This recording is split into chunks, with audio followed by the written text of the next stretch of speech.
Hello and welcome to my new 3v3 Northgard tier list in 2025. Today I will talk about the roles and weaknesses as well as the strengths of each clans in Northgard. The current meta has changed quite a bit and there have been some new clans introduced, so let's talk about them.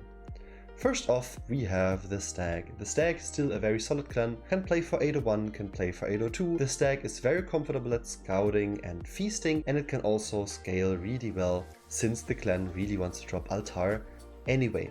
The only change that has been made for the Stag was the Fame win, which got nerfed.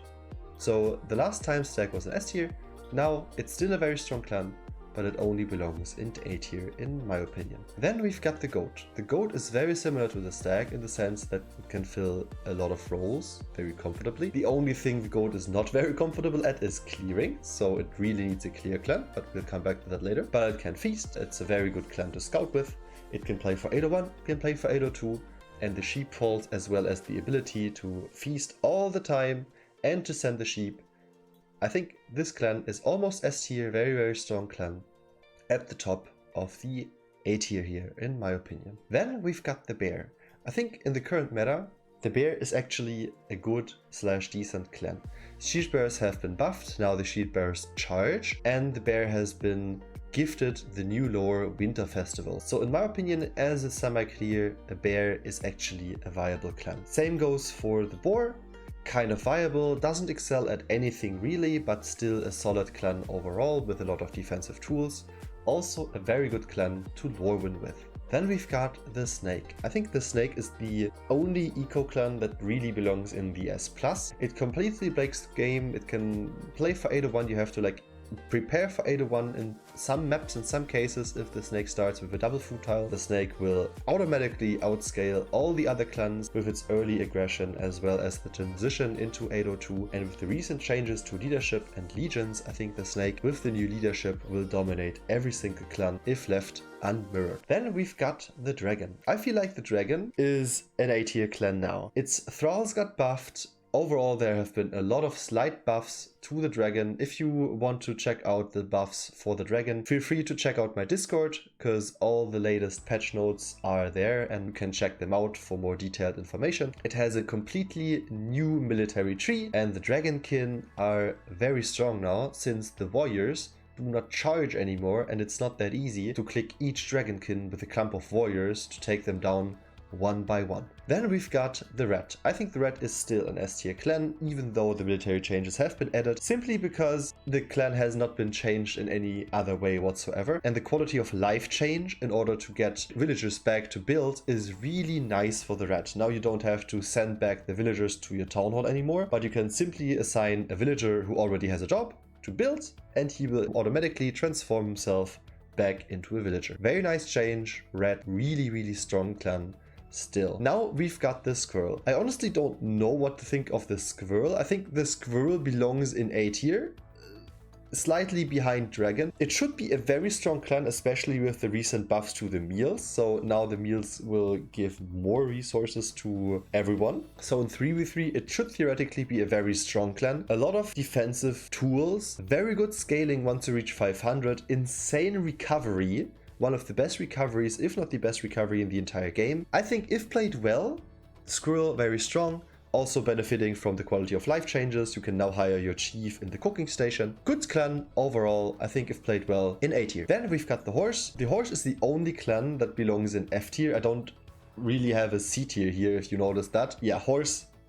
Terrible clan overall, still sadly. No buff to the Horse whatsoever in the recent patch notes. Nothing really changed. Leadership and legions got changed. I don't even know if Horse really benefits from that. Just way too slow. Still a jack of all trades but master of none. Very beginner friendly, but if you want to climb in ranked and if you main that clan, you're gonna have a very hard time. Don't get me wrong, if you are just a better player, you might win against a B and A tier clans, but if players of similar skill clash with each other, then there's absolutely no way of Horse ever winning against the snake here. Then we've got the Kraken. I'm kind of sad about the Kraken. The Kraken got slight buffs. The Valkyries don't cost that much anymore. The Ran's Blessing will increase the spawn rate by 20% of the Spectrals, if I remember correctly. It's still a good military clan, but it's very, very scripted. I thought it would benefit very much from the mixing units, but the way the clan is played, it's very hard to see the clan dominating any of the other clans above. I think still solid clan, not the best clan, but if you main the Kraken, you can go very far still. Then we've got the Ox. Ox, same as Stag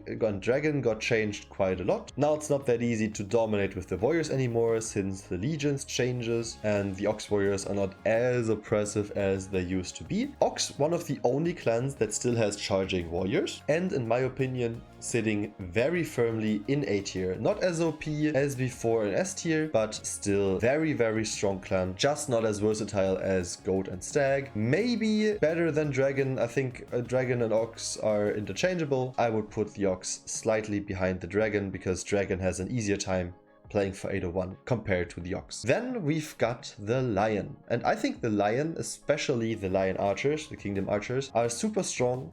And I think the Lion belongs in S tier. Why is that? First of all the military units have been changed except the Kingdom units. So Kingdom units, Lion units, and Stoat units stayed the same. The only change that has been made for the Lion is the Legions change. So Legions is not that strong anymore for the Lion, but the Lion doesn't really need that because there is another ability with the Armor Break that recently has been introduced for the Kingdoms. And the Armor Break together with the Archers are super strong right now, and that's why I think the Lion belongs in S tier. Next off we have the Stoat. I think the Stoat, one of the niche clans, could actually be in front of Dragon. I would put the Stoat in A tier because it is a very strong clan to trade win with. It is basically the Miklagard trade win clan. Trade win was not used that much with the Lighthouse. Now you can just trade Miklagard via trading posts, via docks, and the Stoat is incredibly strong at trading to Miklagard with all their fairgrounds and therefore is a serious threat by simply existing passively. And as you know, if you have a passive win condition,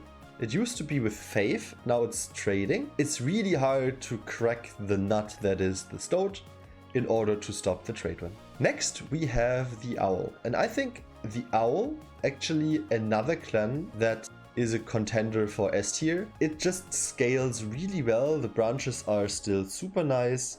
The Giant as a late game win condition is amazing, and Owl is one of the clans that wants to upgrade all the war camps anyway. So it benefits heavily from the legions, especially in the late game. Together with the Giant, together with befriending neutrals and the strong war chief, I think the Owl, one of the strongest clans to play. Very, very hard to execute, but I'm pretty sure if the community figures out how to play the clan properly, the Owl will be one of the strongest clans in the entire game. Same goes for the Turtle. Turtle, I think, one of the strongest clans in the game as well. The only reason why I wouldn't put Turtle into S+ is because it's very dependent on the map, and if you have rough map spawns with only kobolds, for example, Turtle does not belong in S+ anymore because it cannot befriend the neutrals anymore. If the Turtle gets giants or dwarves, Turtle is definitely S+ because it's the fastest at befriending neutrals. It's also very strong at enabling other clans,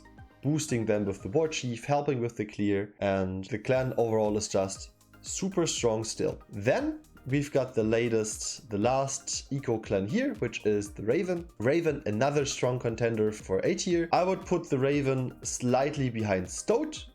Very strong late game, still very nice enabler with the scouting. It's still suffering a lot from low population, and it has like a window between 801 and 802 where it could be quite vulnerable if it's not going for an all-in rush. So that's why I would put it in A tier. I think Raven, with the latest changes, strong leaf, benefits heavily from leadership. You can forge 4 different tools, same as the snake, by the way. So theoretically, in 803, 804, Raven is such a powerhouse. It's also still forcing you to adapt to it because you have to be aware of getting rushed, or you have to be aware of not building your only food on the coast because Raven can raid that. Raven, super annoying clan still.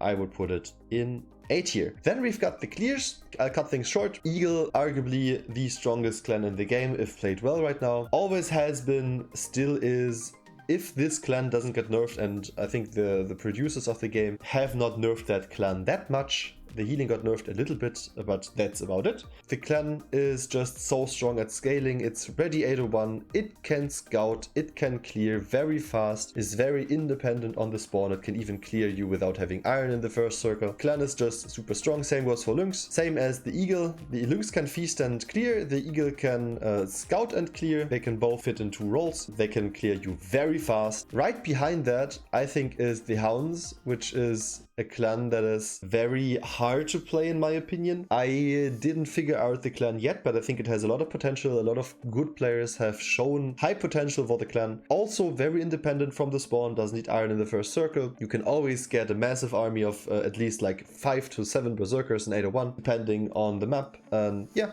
clan overall still the only clan that can easily kill the Jotun in May or April 801. Finally, slightly behind the Hounds. I think Hounds and Wolf are interchangeable here. Is the Wolf the only reason why I would put the Wolf at the back here? Is because it will definitely get outscaled by both the Eagle and the Lynx, and it is still spawn dependent. It is dependent on the iron in the first circle, and sometimes you still spawn without iron in the first circle. It's also dependent on treasure in the first circle, so if you don't have treasure in the first circle but the Eagle has treasure somewhere else, the Wolf has a disadvantage to the Eagle right from the get-go. On some maps, if you have a lot of sheep, if you can colonize a lot, Wolf is really strong. Wolf can generate a lot of tempo overall because it's so dependent on the map, and Lynx and Eagle are just so much stronger than the Wolf. I would put the Wolf slightly behind the Hounds in the SS clear clans. The clear clans themselves are the strongest clans in the game. They generate way too much tempo for the eco clans to hold up, but usually in Northgard you are limited to only 1 clear clan because otherwise the game state will be way too fast. So this is my tier list. Feel free to tell me what you think of my tier list in the comments. I hope you enjoyed my commentary on that one, and I'll see you guys next time. Take care and have fun Northgarding.